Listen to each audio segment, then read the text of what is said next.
All right, welcome back. Bree, I have a question for you. Shoot. Okay, so why did the cross-eyed teacher quit her job? Why? She couldn't control her pupils. Oh, my Lord. Okay, Okay. all I right. got one for you. I don't normally surf the internet, but when I do, I browsers.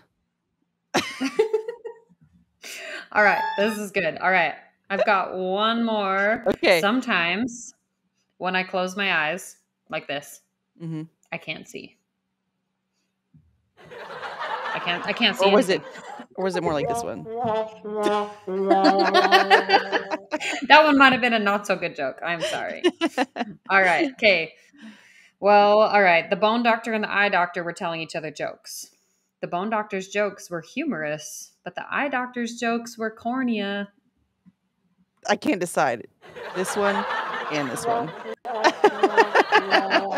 It's like it takes you a second, right? It takes a second. These eye jokes are they're tricky, but thank you everyone for being here. Thank you, Bree. We are back to our final session, so welcome back. Thanks for humoring us. We had some comic relief behind the scenes. We had to get it out.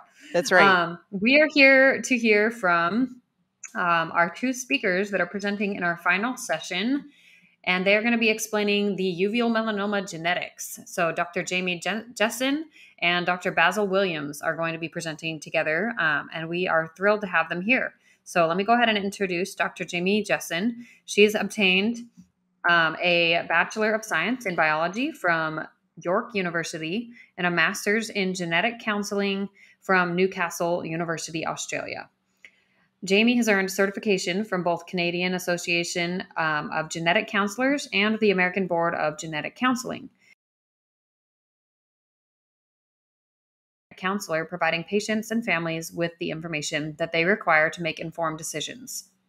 Jamie is a resource to both healthcare providers and patients as her role as a medical science liaison at Impact Genetics. Jamie's passion for the provision of support and specialized medical knowledge complements the high quality genetic testing services currently offered by Impact Genetics. Thank you so much. And I'm sorry if I interrupted you. I lost audio there for a second, so I thought you were finished. But we're going to have first Dr. Basil Williams Jr. He is the Mary Knight Asbury Chair of Ocular Oncology and an assistant professor of ophthalmology at the University of Cincinnati College of Medicine in Cincinnati, Ohio. He's also the co-director of the retinoblastoma program at Cincinnati Children's Hospital Medical Center, and he's published over 40 peer-reviewed manuscripts and several book chapters. His research interests pertain to adult and pediatric surface and intraocular tumors. So let's give a warm welcome to Dr. Basil Williams. Thank you so much for being here. Thanks so much for having me. I really appreciate the invitation and the opportunity to speak with everyone today. In particular, Melody, thank you for the invitation. So as was mentioned, I'm in Cincinnati and I'm an ocular oncologist there. And so I interact with a lot of patients when it comes to a new diagnosis of uveal melanoma. And we kind of go through the process of the diagnosis, the treatment, and then kind of answering questions and how we'll proceed from there. So this talk is primarily focused on the genetics of uveal melanoma and how I approach that conversation with the patient and kind of how we process that information, etc.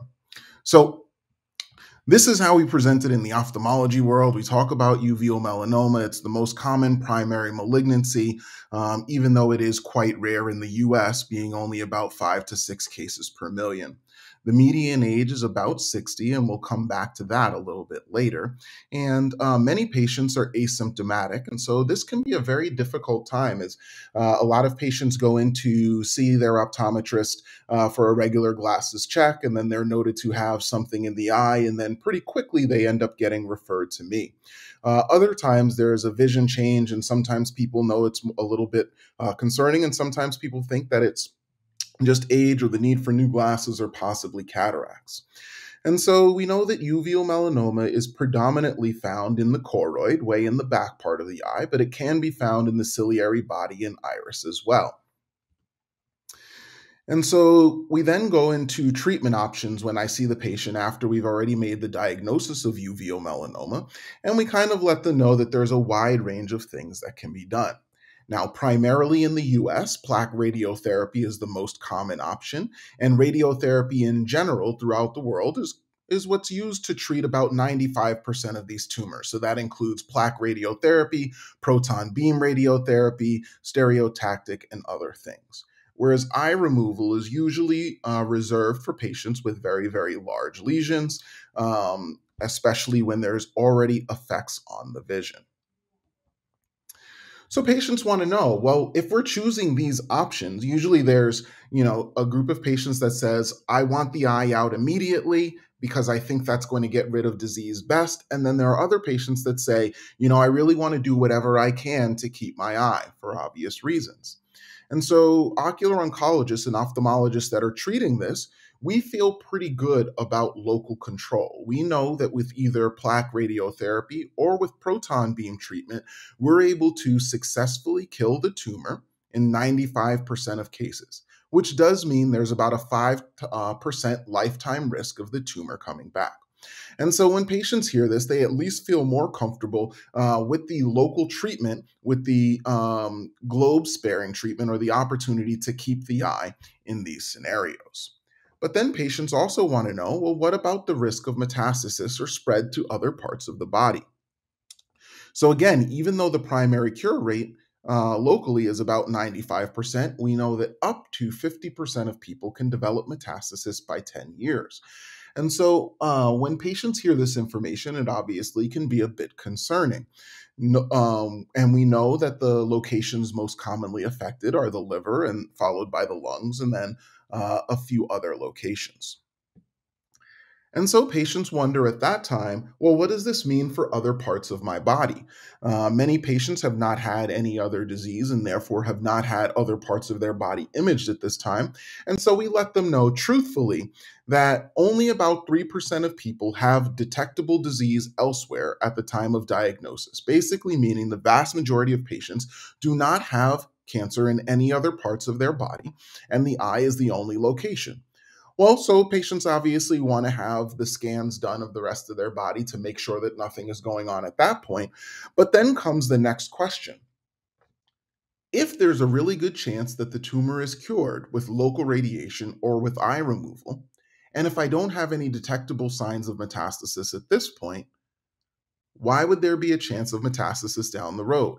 And so what we understand now is that with uveal melanoma, sometimes it can send cells to other parts of the body early on through the bloodstream. And there's a number of factors that affect whether or not those seeds grow in other locations. And one of those factors is how aggressive the cells are of the tumor. And one of the ways that we can assess that is by doing a biopsy of the tumor and sending that biopsy, that information out for molecular testing or for genetic results, so we can analyze how aggressive the tumor is and therefore have a better understanding of what the likelihood is of this tumor spreading to other parts of the body. So one of the main reasons why we do this, obviously, is to understand people's risk profile. So those patients who have a low risk of spread to other parts of the body, they feel a little bit more comfortable and have an understanding that even though it is still theoretically possible, depending on the risk profile, that there is a potentially lower risk of spread, and that allows them to have some comfort. We also know that patients who have a higher risk of spread, there are some options that we can have for them down the road. So first, we kind of base how often we check the rest of the body on the results of the fine needle aspiration biopsy. So on the results of the biopsy and determining how aggressive the tumor is. Then, if there is a potentially high risk of spread to other parts of the body, there are ways that we can approach that and try to reduce that risk of spread with various clinical trials to see if that provides any benefit and thereby reduces the risk moving forward. And so in my practice, I use the gene expression profile test. And through Castle Biosciences, there are 3 different tests that are offered when you get a biopsy of the tumor. So, we essentially talk about the biopsy. And usually for me, this is done at the time of treatment with radiation. And so everything is done in the same scenario. And then we, in our follow-up visits, in our post-operative visits, we talk about the results of the genetic testing. And so there are three main genetic tests, and we will kind of go over each of them. So the DecisionDx-UM, and that's the gene expression profile test, the DecisionDx-PRAME testing, which is an optional add-on, and then the uveal melanoma sequencing, which is also an optional DNA sequencing test as well. So the gene expression profile test, this is kind of one of the most commonly discussed tests. And part of the point of this is to analyze the unique biology of the patient's primary tumor, as we said, to determine what the risk is that the eye cancer will spread to other parts of the body. And this is obviously one of the most important questions that patients have when they come in to be seen, family members included. And so what do we know? So this was originally tested a little over 10 years ago, and it was done through a number of centers, and we basically were able to break down the primary tumors, so the intraocular melanoma, into three basic categories. So the class 1A has the lowest risk of spread to other parts of the body. You can see over here on the graph on the right-hand side that there's about a 2% risk of spread over the first 5 years. Excuse me. So in this section, patients often feel a lot more comfortable with the biopsy results. They often breathe a little bit of fresh air and say, okay, well, there's a low, but not 0% risk of spread. And so we often do systemic surveillance or imaging of other parts of the body on an annual basis. And then there's the class 1B profile, where there's about a 20% risk of spread. And so patients have an understanding that it is something that is possible and perhaps needs to be checked a little bit more frequently. And we often do systemic surveillance on a Q6-month basis, basically meaning every 6 months or so, we analyze or assess the rest of the body. And then there's the class 2, where there's about a 70% risk of spread. And obviously in this category, because there's such a high risk of spread to other parts of the body, not only do we analyze the rest of the body on a more frequent basis, usually every 3 to 4 months, but we also talk to patients about the possibilities of clinical trials moving forward. And this would be potential options for ways to try different medications to see if that reduces the risk profile of developing melanoma in the future. Now, currently, this is still in the clinical trial space, and basically we're still analyzing these medications to see how much of a benefit there will be for these patients moving forward. Hopefully in the future, we will have better or proven adjuvant treatments, and then instead of it being on a clinical trial basis, we'll be able to use these genetic results to actually tell patients or to guide them to appropriate treatment modalities and discuss the ways that this might reduce the risk of metastasis in the future. Now, it is really important to state that this test is performed before the tissue has been exposed to radiation. So one of the important caveats in this scenario is when we're talking to patients about this, we let them know that the biopsy has to be done before radiation treatment is performed. So for any patients who are concerned about the biopsy for any reason, and they're trying to decide if they want to move forward with the biopsy or not, we can have an extensive discussion about that, but that decision needs to be made before treatment with radiation, as it has not been proven or it has not been studied prospectively after radiation has been performed to determine how that affects the cells of the primary tumor. Okay, so this was studied prospectively by the Collaborative Ocular Oncology Group. At that time, there were 12 centers, and the study involved about 460 patients, and it basically broke down the patients into two basic categories. So the class 1, which had a lower risk of spread, and then the class 2, which had a higher risk of spread, as we've already talked about. And you can see here that it breaks down in approximately a 2/3 being a lower risk of spread and about 1/3 being a higher risk of spread. You can see here kind of this Kaplan-Meier metastasis-free survival graph on the right of your screen. And you can see that class 1 has a very low risk of spread versus class 2 having a significantly higher risk of spread over time. So this was studied prospectively and was found to be an important independent predictor of metastasis compared to a lot of the other factors that are assessed. So This is supported by a number of scientific publications, and a number of ocular oncologists use this to assess disease. It is accurate. It provides very consistent performance. And then we know it's also clinically useful. So we talked a little bit about how we assess systemic surveillance afterwards. So how we look at other parts of the body based on the results of this. Additionally, there are some centers that are using the gene expression profile test to determine what they want to do with treatment.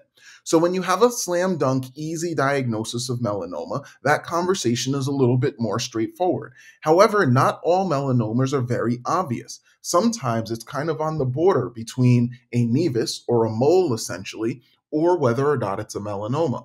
And some physicians are using this biopsy and using the class to help them determine or how to approach moving forward with treatment. Now, as I said, it was prospectively studied looking at the risk of metastasis between the class 1 and class 2. So it has not been prospectively studied for determining treatment, but sometimes it is being used in that way. Now, here are the National Comprehensive Cancer Network guidelines with the updated version for 2021. And it looks at uveal melanoma, and it looks at the risk of distant metastasis. And based on that, it also kind of helps guide or helps perform deliver guidance as to how often systemic imaging should be performed. And this is kind of the model that I use in what we just talked about. So there's a number of ways where you can determine if a patient is low risk, class 1A being one of them, a disomy 3 or a gain of chromosome 6, looking at chromosomal analysis, and then the EIF1AX mutation, which we'll talk about a little bit later.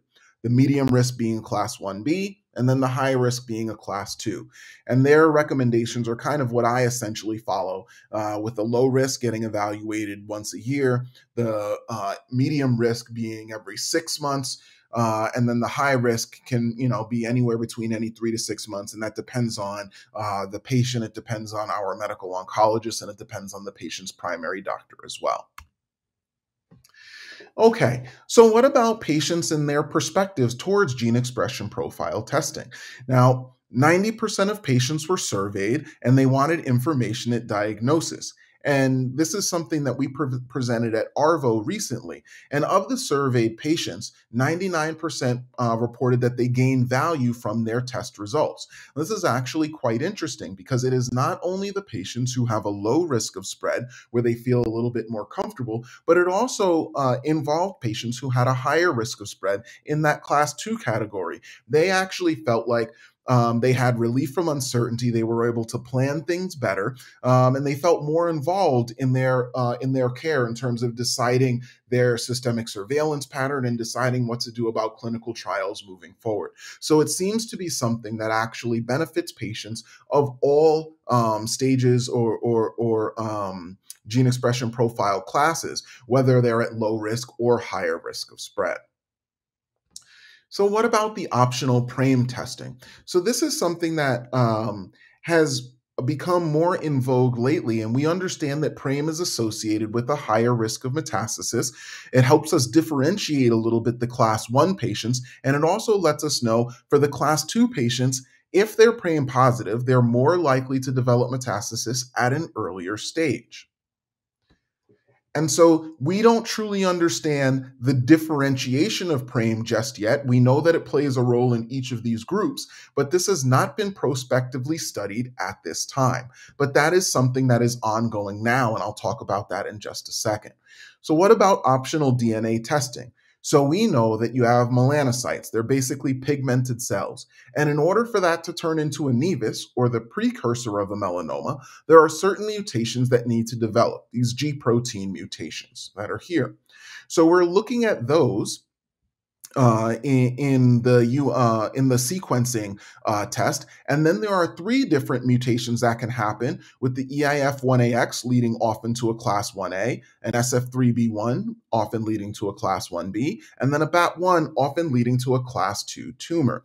And so by looking at these different DNA mutations, we're able to have an understanding not only of who is likely to develop metastasis, but also we're able to target specific areas with medications and treatment options. And so that's something that is ongoing at this point. And so, like I said, based on these DNA mutations, we're able to determine who has a risk of developing metastasis. And so, used in combination between the gene expression profile testing with the class 1 and class 2, adding PRAME, and then potentially looking at DNA mutations, we will be able to give patients a really, really good idea of the risk profile in the future. Now, some patients have asked when we talk about BAP1 mutations if this is the same as a BAP1 germline mutation.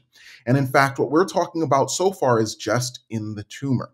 Now, BAP1 predisposition syndrome is basically a genetic mutation that can be passed on in certain family members, through certain families. Now, patients always ask, how did I get this? And is this from somebody else in my family?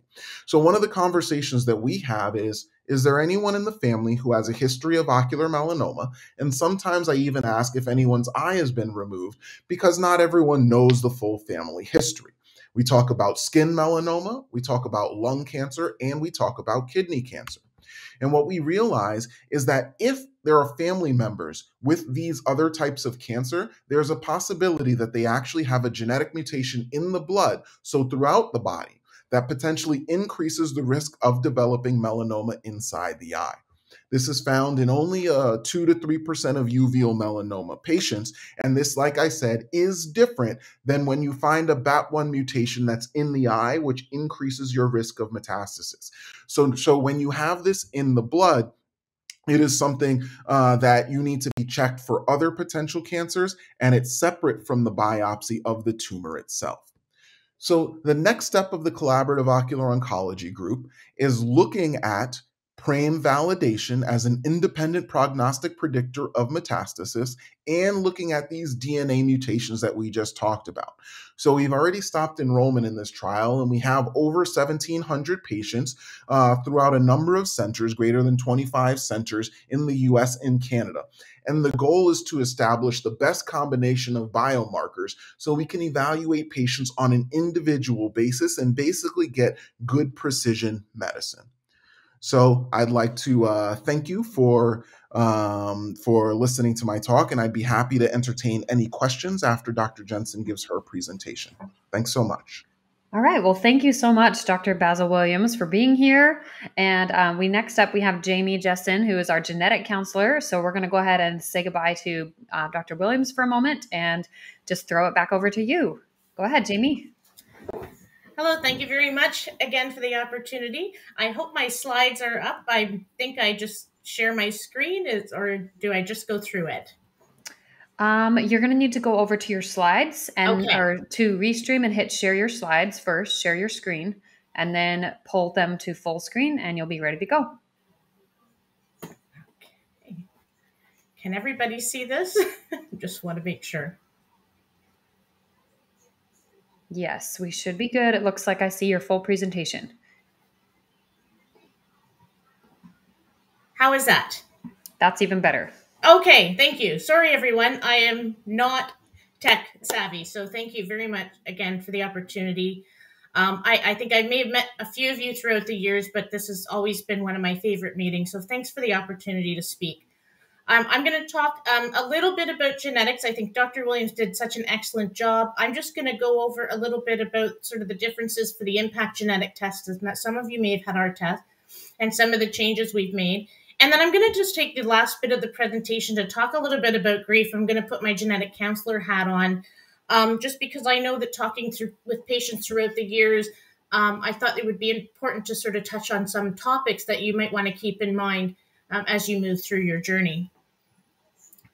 So as Dr. Williams had said, and we talk about genetics is the fact that we're looking at genetic information that's in every cell of our body. It's in tumor cells, it's in healthy cells. So when that biopsy is obtained before the plaque is put onto the eye, we take out the cells that come from that tumor, and you can see this little brainy looking piece is called the nucleus of the cell. And the nucleus contains the chromosomes, and the chromosomes are basically the DNA blueprint for our bodies. We all have 23 pairs or 46 chromosomes in total. One's from mom, one's from dad. And when we talk about uveal melanoma tumor cells, they're quite unique in that they have a couple of pretty standard chromosomal changes that we know can affect prognosis. So when we talk about, for simplicity, I'm going to focus on chromosome number 3 and chromosome number 8. And that's what the genetic test does from Impact Genetics, is looking at the actual DNA structures. And we know that some uveal melanoma cells can demonstrate a complete lack of chromosome 3 contribution. So that cell only has one copy of chromosome 3, and that's called monosomy 3, so mono for one. And then we know that sometimes they can also demonstrate a little extra, a gain of information on chromosome number 8. And so we would call that gain of 8q. And q is just describing which arm of the chromosome is duplicated. The little end is called the p end for petite, and the q end is the longer end. So for simplicity, I just thought it'd be good to kind of go back so you know what's actually being looked at in the tumor. Our test, uses what we call multivariate reporting. So when your sample is sent to the lab, your doctor will provide us with some information about you. So it's going to really talk about what age you are, which gender you are, and then most importantly, what is the size of your tumor? So what is the diameter of the tumor, and what is the thickness of the tumor? And this is important to us because it's used when we calculate what that patient's risk is to develop metastasis using their age, their gender, the size of the tumor, plus the genetics of the tumor. So this is the Liverpool Uveal Melanoma Prognosticator Online, or we call it LUMPO. And Dr. Bertil D'Amato and Sarah Copeland's lab in the UK, who we developed our tests from, created this exceptional sort of validated algorithm that allows somebody to go in and put in as many pieces of information as they have. In the UK, they do a different type of biopsy, so sometimes they have more information about whether there's ciliary body involvement, mitotic rate. But we found that in North America, we really just have the basics, and that would be really considered, again, the age, gender, size of the tumor. And we also now have the information on chromosome 3 and chromosome 8, which we gain from looking at the tumor and looking at the chromosomal status of the tumor. And so our new reports, and some of you may have had the new reports, some of you may have the old reports, which I'll talk a little bit in just a minute. But basically what the LUMPO survivorship algorithm was going to calculate is what is that person's individual survivorship prediction at year 3, 5, and 10. So this person's going to be given a chance of being alive and well at 3, 5, and 10 years. And then they're going to be given what is your risk of passing away, not just from metastasis, but also from just human being causes, what we would call general mortality risk. So we tease out what is the risk that you will develop metastasis and pass away from metastasis, as well as what is the risk that you will pass away just from your age and gender. And that's sort of a population statistical number. So a lot of patients feel like that might be, it gives them a way to make it more relative, sort of puts it in perspective sometimes. So it's teased out by providing that multivariate analysis. Some of you, and any of you that probably are here, may have done the test a couple of years ago where we only had chromosome 3 status of the tumor to add into that algorithm. So that has been improved. So some of you may have had the results come back where you're going to see a bit simplified version of what is the chance that you will be alive and well, that's the patient, in age from year 3, 5, and 10, compared to a control or somebody that's the same age and gender as you without uveal melanoma. So it's sort of evolved a little bit. And if any of you do have an old LUMPO2 report, I've put my details up at the end of this. We'd be happy to reissue that report for you because sometimes it can change things a little bit. And as Dr. William talked about, we utilize as well molecular testing. This is all part of one test for us, is we look at those mutation changes in those genes that Dr. William talked about that can be present in uveal melanoma cells.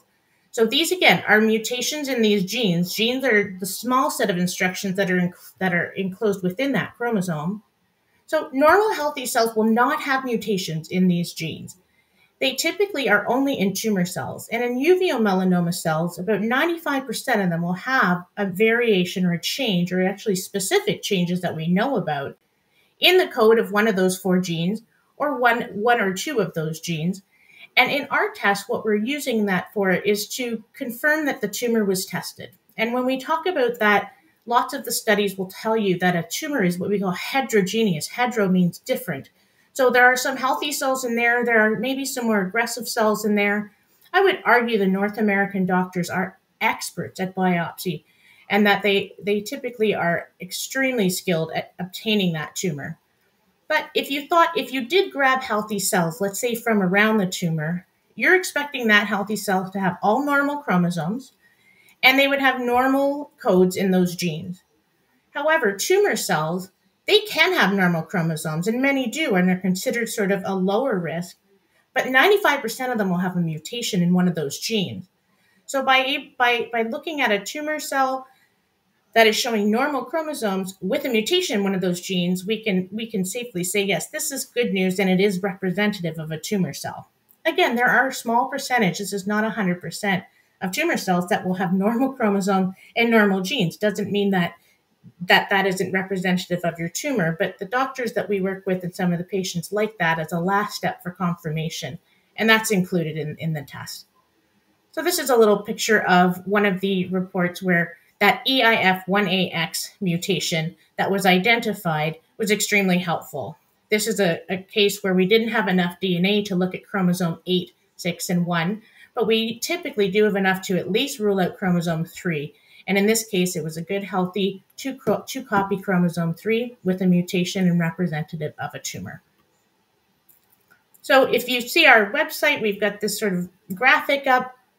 And to simply explain it, the genetics portion is we use 2 or 3 methods. We've got the MLPA test, which is looking at chromosomes 1, 3, 6, and 8.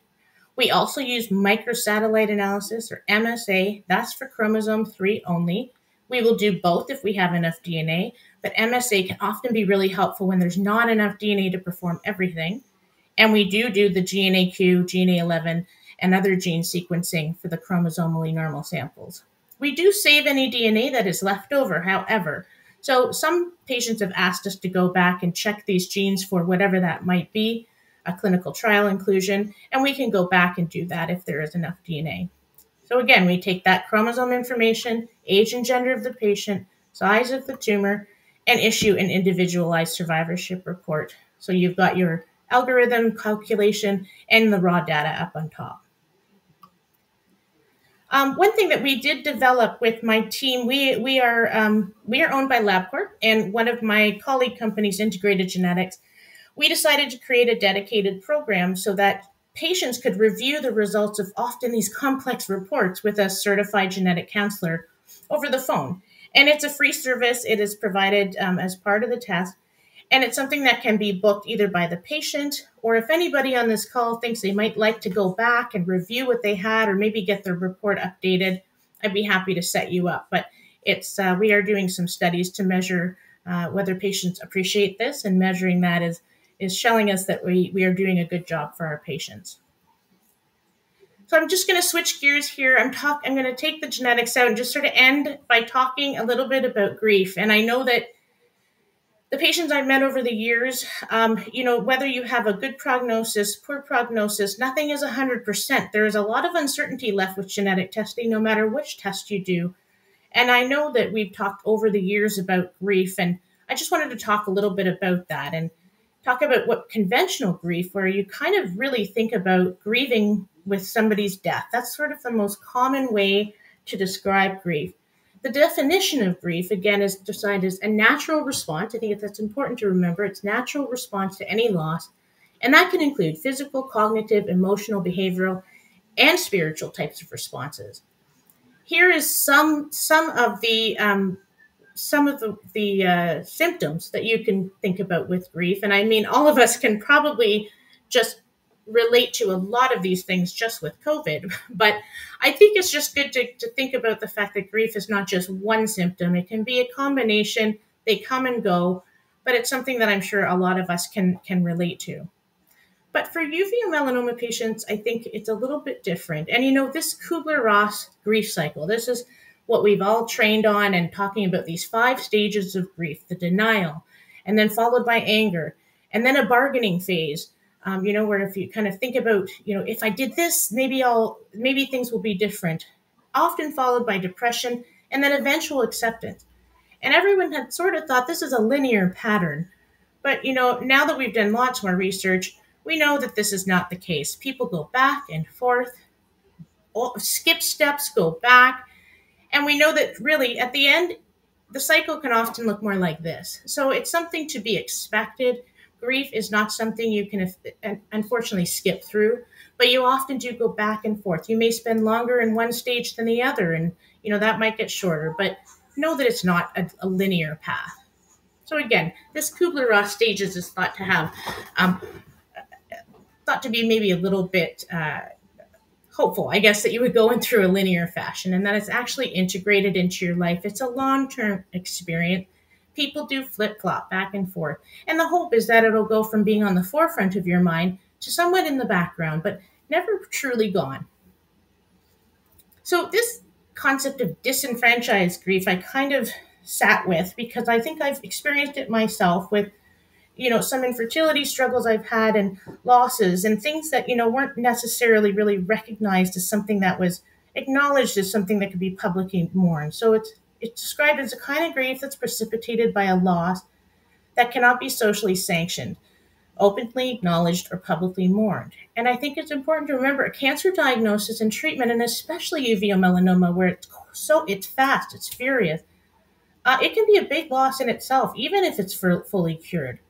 So while you may have some types of grief related to, your loss, the loss you've had, the loss of the understanding of how your life should go or what your path was going to be, your view on life and how you used to feel, and not having to feel fearful for metastasis at some point in your life. And uveal melanoma might be even more disenfranchised than some other well-known cancers because the general public just doesn't really know what it is or that it even existed in the first place. So I just encourage you to keep that in mind, that this is a certain type of grief that may not be something that people really recognize. And the last point that I wanted to talk about was this concept of anticipatory grief. So this is sort of grief that occurs even before death or another great loss. And it's a little bit different than the after-death conventional type of grief. And a lot of people find this really socially unacceptable to express this pain that they're experiencing. And it's a combination of multiple losses in terms of grief. It's not just grieving about the possibility of passing away, but it's an accumulation of losses like the loss of your companion, the fear about financial changes, loss of your dreams, what they could have been, loss of body parts or loss of body function, and that feeling of desperation and feeling shame around that. And that you're feeling guilty for grieving when things haven't even really happened yet. But these are all real, and these are real feelings. And I think uveal melanoma patients, caregivers, family, all may feel some of this at some stage. And I think it's just important to recognize it and remind ourselves of that. And I think it's important, this is the last slide, is just to, sit, acknowledge your pain, acknowledge that if it's there. It doesn't, just because you don't cry doesn't mean it isn't painful. Not everybody cries. Not everybody grieves the same way. And it can trigger unexpected emotions. Grief is she is relentless, and you can't skip her, you can't control her. So sometimes just to understand that your process will be unique to you and that you could try to seek out as much face-to-face. I guess we don't have that as much with COVID, but use the support from the people that are with you. If you thought about somebody that you loved and cared for and you knew they were struggling, you would want to help them and let those people do the same for you that you would do for them. And again, support yourself emotionally. Take care of yourself. Give yourself a break. It's okay. These days come and go. They may last for long, they may not, but I think it's important to recognize it. And I'm going to give these to Melody. So as Dr. Williams had said about that BAP1 syndrome, if you've got a family history or you say, oh, my goodness, I've got some people, there's a great site called Find a Genetic Counselor. And that's a US-based association that you can find a genetic counselor. And your indication would not be ophthalmology. It will be cancer, because we're looking at hereditary cancer syndromes. I put on the link for that new Lumpo2. That's free for anyone. That is available to anyone online. We just make it into a nice, simple chart. And then if you want more information about BAP1 tumor predisposition syndrome, we've got a pretty good part on our website. And I'm always available if anyone's got questions or they want to maybe go back and look at their old reports. Just please do contact me directly. And that's it. Wonderful. Thank you so much, Jamie, for being here. And I just want to take a moment and just thank you for validating what you have like had going on for us. And just really, I think it's validating to hear you talk about how normal the grieving cycle and all of the different types of grief that there are associated with this cancer diagnosis. I noticed myself as a patient, that's been something that I've just kind of had to realize and then re-realize over and over and over again. So thank you for honoring that and being a safe space for that. We do have some questions from the chat, so we're going to go ahead and pull those up, and we will, I guess if you guys particularly want to answer one, then we can have you chip in. If you both want to answer, you can both just answer. We'll take them in turns. So it looks like our first question, let's see. Okay, the first question was, how do I find out if I'm eligible for blood tests for a genetic syndrome? And I think this was addressed to you, Dr. Williams. Okay, so this is a very good question. So first, I wanted to say thanks again for allowing me to participate. And Jamie, I've heard you speak before, and you always give such wonderful talks. And I think it's the mention of grief and kind of discussing it, I think, is something that's extremely important. So thank you for that. In regards to the question and looking at genetic syndromes and blood tests, we usually focus on patients who have a family history of certain cancers. So some of the cancers that we talked about, if there's lung cancer specifically, mesothelioma, if there's kidney cancer, if there's other history of eye cancer, skin melanoma, basal cell skin cancer, etc. So if there are those types of cancers in the patient or in first or second degree relatives, or if the patient is particularly young, those are scenarios where we think it is probably worthwhile to pursue genetic testing. But that being said, in the absence of that, speaking with a genetic counselor, you can also talk about whether or not it's something that specifically makes sense, because we highlighted BAP1 germline predisposition syndrome, but there are a couple of other predisposition syndromes as well, and we're learning more about them. So I think having that conversation with your doctor, having that conversation with the genetic counselor is also, those are two helpful avenues to pursue this. Okay, that's helpful. I do have a question about the blood test for genetic syndrome. So this is, I guess that I just answered my own question. It's a blood test, correct? And so that would be what they request if they wanted to ask for that. Yes, that would be correct. That's a blood test. And it does sound also like the best way to go about figuring out if you want to do one of those or if you are eligible would be to talk to someone like Jamie, who's a genetic counselor who can help you, advise you in that avenue. Okay, our next question down here says from Vicky Bush, is there a way to find out if one has the SF3B1 mutation? I had the Castle test done 7 years ago, but it was done at the time of plaque removal. So obviously it's been some time. Yeah, so this is actually similar to what Jamie was talking about as well. When the biopsy is done, the Castle Biosciences tries to hold on to residual tissue, and so down the road, additional testing can be done if there is a sample that's left. So I think the best thing to do at this point is to contact your doctor or contact Castle, and you can talk to them directly and see if there's actually residual tissue that's left over, and then those analyses can be run.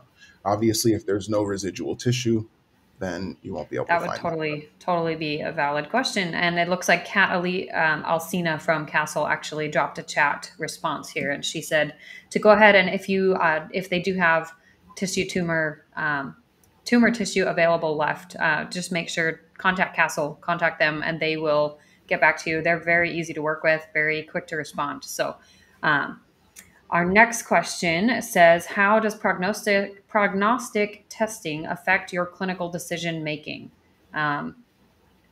Yes. So I think that the prognostic testing, number one, I think the treatment, at least when it's clearly defined as a melanoma, prognostic testing is not changing how I'm treating the lesion in that scenario. However, we did briefly mention in the talk that there are some times where the lesion is not clearly identified as a melanoma. Now, one of the things that's really helpful in this scenario is not only looking at gene expression profile or PRAME, but looking at the DNA mutations, like Jamie was talking about as well. You can see if you have those G protein mutations that this is in the category or along the spectrum of a melanoma. And then if it has a secondary mutation, an EIF1AX or an SF3B1 or a BAP1, that kind of lets you know pretty definitively or pretty strongly that this is a melanoma that you're dealing with. So if it's ever a lesion that's kind of on the borderline and you're trying to determine if treatment is the right approach or if watching it makes sense to see if it changes in size, then you can use some of this information to help confirm it being a melanoma. Now, that being said, that hasn't been prognostically proven, but in a lot of ways that is, or prospectively proven, I should say, but that is oftentimes how it is being used. Okay, so that's good to know. And I believe if you actually check out our podcast episode, and feel free, anyone can reference this, but we had a Dr. Walter came on, and he's talked a little bit about using the diagnostic testing to determine treatment options for a melanoma in the eye, so that, you know, in those cases where you don't know if is this really a melanoma, or is this just kind of a freckle, or do we just need to watch it? So that is definitely a really good one. This question, I think, is probably a little bit more for you, Jamie. What if, as a patient, I don't want to know my genetic testing information? Yeah, that's a really good question. And I think that can often be a psychosocial reaction. I mean, there's a lot that comes from that. And, it is a personal choice. I think sometimes I would encourage, as Dr. Williams said, the best way to get information, unfortunately, is before you go through all of this, you go through your therapy and you go through the operation. It's quite traumatic. I sometimes encourage people to think, there's one opportunity to get your biopsy. So, we have patients that want to think about it. They, maybe even years down the road, would like to think about it, not ready for it just now. To take the biopsy and send it and store it and wait. So as far as you could tell, you've got the opportunity if you want it. It will never be used, of course, for anything but your own medical management. But I think knowing from a counseling perspective that, again, or you truly may not want to know, and that's okay too. And I mean, the physicians you work with are experts. If they don't have genetic information, they didn't for many years, they will assess you based on the size of your tumor. They will look at you as an individual and treat you accordingly. So I think it's fine to not want that information. But I will say, long-term studies have shown that bad news versus uncertainty, not knowing long-term, can create a heightened level of anxiety that you may not be expecting. So I just encourage people to sort of think about it. And if they can opt to take the biopsy and wait, that might be the best option for them. But again, it's their choice. I don't know if you would agree, Dr. Williams, but I agree completely with that response. I mean, it's a very, very difficult decision, and I understand that there's a lot that goes into it. And like you said, if you decide to move forward with the biopsy, you can have that information held, and so you don't have to do anything with it, and you don't have to know about it. And then if you change your mind later on, then that information will be available. I agree. Yeah, I think that would be what I would have done. And I would have hoped that my doctor would have advised that. I opted to do a biopsy myself, but I do think, this is maybe a silly way to connect it, but if you're familiar in the ultrasound world and pregnancy world, if you want to know the gender, but you don't want to be told right away, your doctor will hold the information. And I think that that's the case here, is that if you need the information for treatment and you would like to just be treated and have the most information possible at the best time, why not? But then if you don't feel mentally and emotionally ready to handle that information at that immediate moment, then just wait. And it's never going to hurt you, like Jamie said, to have the information available to look at when or if you're ready. Yeah. Let's see. I feel like I see maybe one or two questions. Actually, it looks like only one more. So if I have a germline BAP1 mutation, should I assume that I have a somatic BAP1 mutation in my eye tumor? I did not have tumor testing. So it sounds like they know they have the genetic BAP1 throughout the rest of their body, but they don't know for sure because the tumor wasn't tested. I would say yes, you will. It's the same as retinoblastoma, which is my love as well, Dr. Williams, is that mutation is in every cell of your body. It's only in one copy of the gene. So the thought is that the other copy that doesn't have the mutation, that wasn't given to you from one of your parents, that will obtain a mistake by chance. And that's called the two-hit theory. And so now that cell has no protection. BAP1 is a good gene. It protects us from cancer. So yes, you would have a BAP1 mutation in that gene in your tumor cell, probably with another one on the other copy that was normal when you were born. And that would be something we know that people that have BAP1 predisposition syndrome have a BAP1 mutation in their tumor, and they're typically thought to be high risk. I believe that would be if you had a hereditary patient, Dr. Williams, with a uveal melanoma, it would be a high risk patient. Yep, I would agree with you completely. I would say that if you have the germline mutation, you can feel confident that you likely have the somatic mutation in the tumor, but that is not true the other way around. Having the somatic mutation in the tumor does not mean that you have that germline mutation. Okay, that makes sense. Thank you guys so much for clarifying this and for the time that you that have taken out of your weekend to talk with us and to explain. We are really grateful, and we're going to let you get back to the rest of your days. So thank you so much. And make sure those of you who are still here, stick around. We have a quick announcement from our board.